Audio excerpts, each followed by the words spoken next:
आप आए थे, मतलब सबसे पहले आपका हक बनता है। अब देखिए ये क्या चालाकी कर रहे हैं। ये कहते हैं आप आदिवासी नहीं हो, आप सबसे पहले नहीं थे, नाम बदला है, मगर ये मामूली चीज नहीं है, ये बहुत गहरी चीज की है इन्होंने। और भगवान बिरसा मुंडा जिस चीज के लिए लड़े उसी चीज पर वो आक्रमण कर रहे हैं। भगवान बिरसा मुंडा जी ने कहा ये हमारी जमीन है, हम ओरिजिनल मालिक हैं, इसलिए 24 साल की आयु पे वो शहीद हुए। अब बीजेपी के लोग कहते हैं नहीं भैया आप आदिवासी नहीं हो, आप वनवासी हो।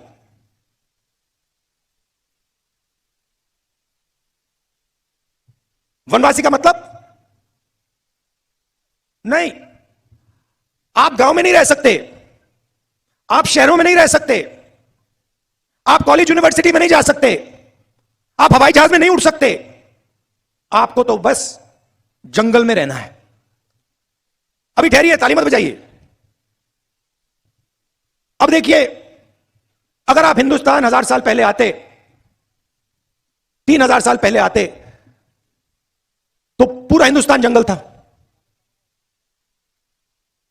50 साल पहले आप हिंदुस्तान को देखते, काफी जंगल थे, और आज आप हिंदुस्तान को देखते हो जंगल कम होता जा रहा है।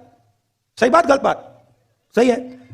और आज से 20 30 40 साल बाद जंगल आपको दिखेगा ही नहीं, गायब हो जाएगा। तो ये आपसे ये कह रहे हैं कि आपको कोई हक नहीं मिलना चाहिए।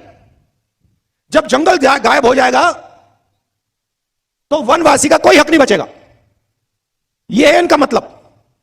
ये आपसे कह रहे हैं कि यह जमीन आपकी नहीं है और आपकी कभी नहीं रही और कभी नहीं होगी,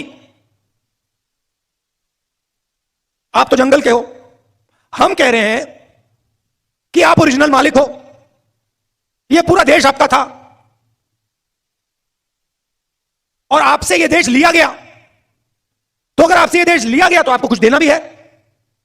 क्या देना है? आपके हक देने हैं, शिक्षा देनी है, स्वास्थ्य देना है, और देश का जो धन है उसका भाग आपको देना है।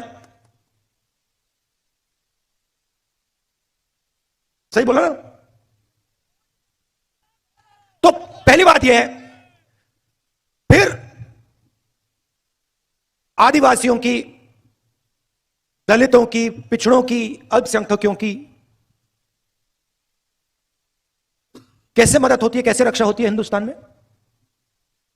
यहां पे युवाएं बताओ, सबसे बड़ा आपकी रक्षा कौन सी चीज करती है? ये देखो, संविधान। सब जानते हैं संविधान किसने बनाया? बाबा साहेब अंबेडकर जी ने बनाया, कांग्रेस पार्टी ने उनके साथ मिलकर बनाया। उस समय बीजेपी के नेताओं ने क्या कहा?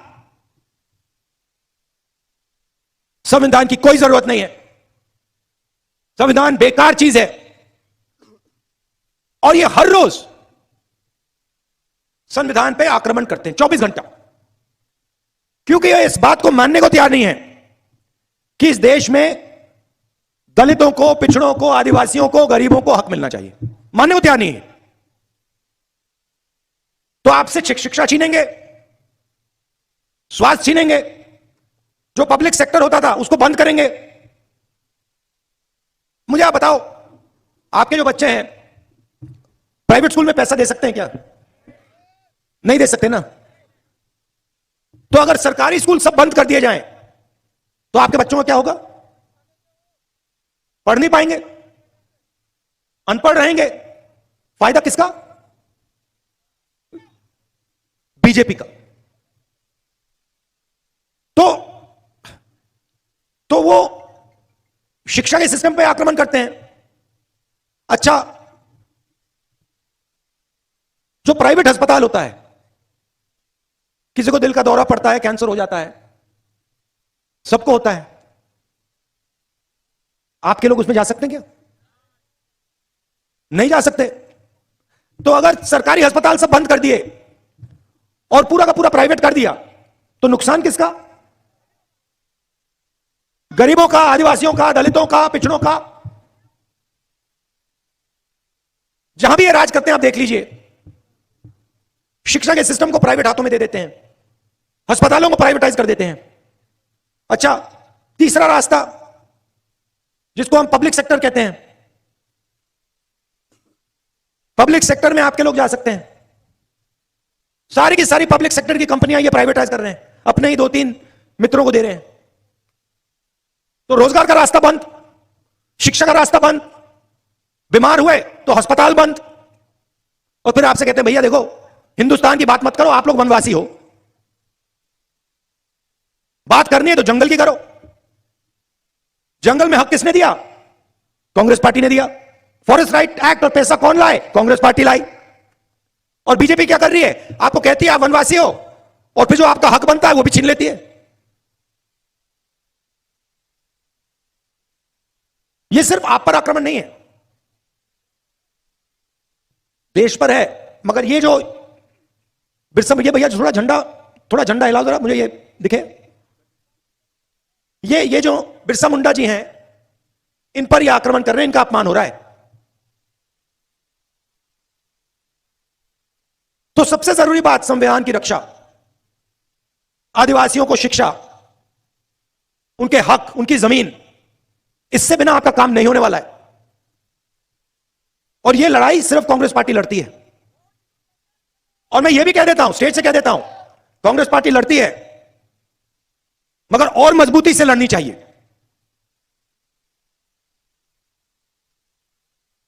यह मैं आपसे कहना चाह रहा था। आखिरी बात देखिए, बिरसा मुंडा जी, भगवान बिरसा मुंडा जी 24 साल की आयु पे शहीद हो गए। अंग्रेजों ने उन्हें जमीन देने की कोशिश की, धन देने की कोशिश की, उनको खरीदने की कोशिश की। भगवान बिरसा मुंडा जी ने कहा नहीं, मुझे तुम्हारा धन नहीं चाहिए, मुझे जमीन नहीं चाहिए, मुझे खरीदा नहीं जा सकता, मुझे अपने लोगों को हक दिलवाना है। मतलब अंग्रेज उस टाइम के सुपर पावर थे, दुनिया में सबसे बड़ी शक्ति थी, और 24 साल के बिरसा मुंडा जी ने उनका मुकाबला किया और 1 इंच पीछे नहीं हटे, और उनकी हत्या कर दी, उनको शहीद कर दिया गया। ये आपके चिन्ह हैं, ये आपको रास्ता दिखाते हैं। अब देखिए बीजेपी के चिन्ह को देखिए, आरएसएस के चिन्ह को देखिए, और ये हर रोज संविधान पे आक्रमण करते हैं 24 घंटा, क्योंकि ये इस बात को मानने को तैयार नहीं है कि इस देश में दलितों को, पिछड़ों को, आदिवासियों को, गरीबों को हक मिलना चाहिए। मानने को तैयार नहीं है। तो आपसे शिक्षा छीनेंगे, स्वास्थ्य छीनेंगे, जो पब्लिक सेक्टर होता था उसको बंद करेंगे। मुझे आप बताओ, आपके जो बच्चे हैं प्राइवेट स्कूल में पैसा दे सकते हैं क्या? नहीं दे सकते ना। तो अगर सरकारी स्कूल सब बंद कर दिए जाएं तो आपके बच्चों का क्या होगा? पढ़ नहीं पाएंगे, अनपढ़ रहेंगे। फायदा किसका? बीजेपी का। तो वो शिक्षा के सिस्टम पे आक्रमण करते हैं। अच्छा, जो प्राइवेट अस्पताल होता है, किसी को दिल का दौरा पड़ता है, कैंसर हो जाता है, सबको होता है, आपके लोग उसमें जा सकते हैं क्या? नहीं जा सकते। तो अगर सरकारी अस्पताल सब बंद कर दिए और पूरा का पूरा प्राइवेट कर दिया तो नुकसान किसका? गरीबों का, आदिवासियों का, दलितों का, पिछड़ों का। जहां भी ये राज करते हैं आप देख लीजिए, शिक्षा के सिस्टम को प्राइवेट हाथों में दे देते हैं, अस्पतालों को प्राइवेटाइज कर देते हैं। अच्छा, तीसरा रास्ता जिसको हम पब्लिक सेक्टर कहते हैं, पब्लिक सेक्टर में आपके लोग जा सकते हैं। सारी की सारी पब्लिक सेक्टर की कंपनियां ये प्राइवेटाइज कर रहे हैं, अपने ही 2-3 मित्रों को दे रहे हैं। तो रोजगार का रास्ता बंद, शिक्षा का रास्ता बंद, बीमार हुए तो अस्पताल बंद, और फिर आपसे कहते हैं भैया देखो हिंदुस्तान की बात मत करो, आप लोग वनवासी हो, बात करनी है तो जंगल की करो। जंगल में हक किसने दिया? कांग्रेस पार्टी ने दिया। फॉरेस्ट राइट एक्ट और पैसा कौन लाए? कांग्रेस पार्टी लाई। और बीजेपी क्या कर रही है? आपको कहती है आप वनवासी हो, और फिर जो आपका हक बनता है वो भी छीन लेती है। ये सिर्फ आप पर आक्रमण नहीं है, देश पर है। मगर ये जो बिरसा, ये भैया थोड़ा झंडा हिलाओ जरा, मुझे ये दिखे। ये जो बिरसा मुंडा जी हैं, इन पर ये आक्रमण कर रहे हैं, इनका अपमान हो रहा है। तो सबसे जरूरी बात संविधान की रक्षा, आदिवासियों को शिक्षा, उनके हक, उनकी जमीन, इससे बिना आपका काम नहीं होने वाला है। और यह लड़ाई सिर्फ कांग्रेस पार्टी लड़ती है। और मैं यह भी कह देता हूं, स्टेज से कह देता हूं, कांग्रेस पार्टी लड़ती है मगर और मजबूती से लड़नी चाहिए।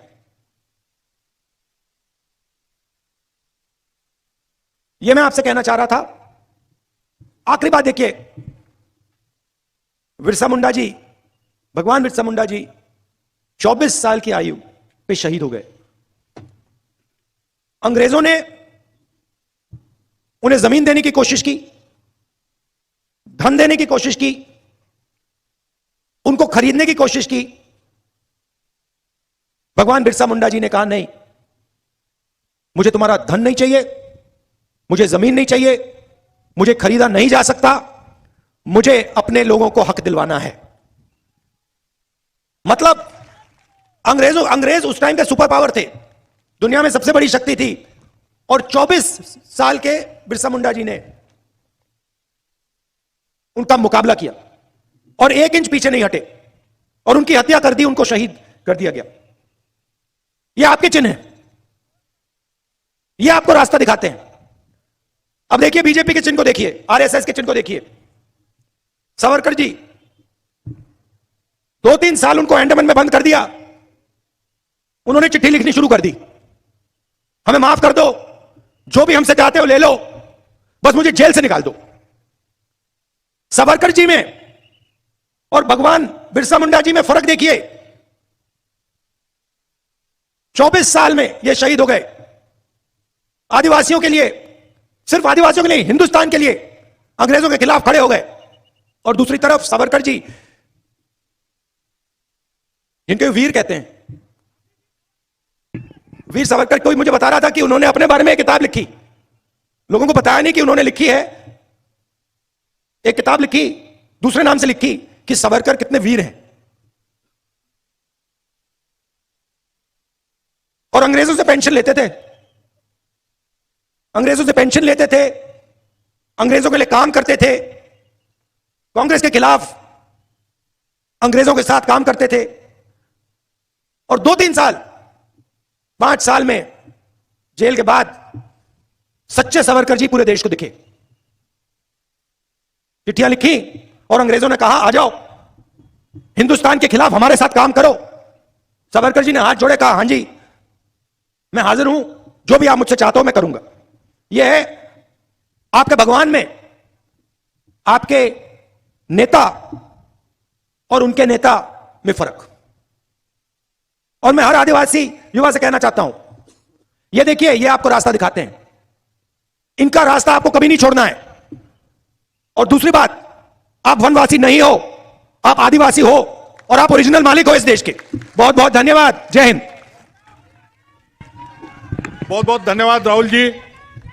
आदरणीय, आपने 2008 में जो किसान था आत्महत्या किया था, उनके विधवा पत्नी को आपने काफी मदद की थी। उसकी एक इच्छा है कि राहुल जी ने उस कलावती परशुदास बहादुरकर जी, यह विधवा है जिनको आपने मदद की थी, वो आपका शुक्रिया अदा करना चाहती है।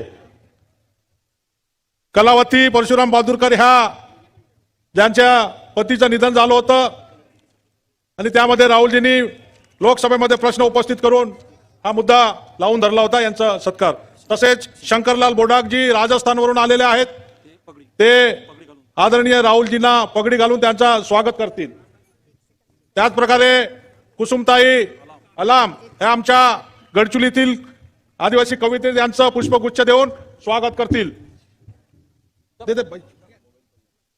एक आज अतिशय ऐतिहासिक अशा प्रकारचा क्षण आदिवासींच्या इतिहासामध्ये सुवर्ण अक्षरांनी लिहिला जाईल अशा प्रकारचा क्षण जिथं राहुलजींनी स्वतः मानला की आम्ही आदिवासी आहोत, आम्ही वनवासी आहोत. हा फार मोठा चपराक आहे या RSS आणि BJP वाल्यांसाठी.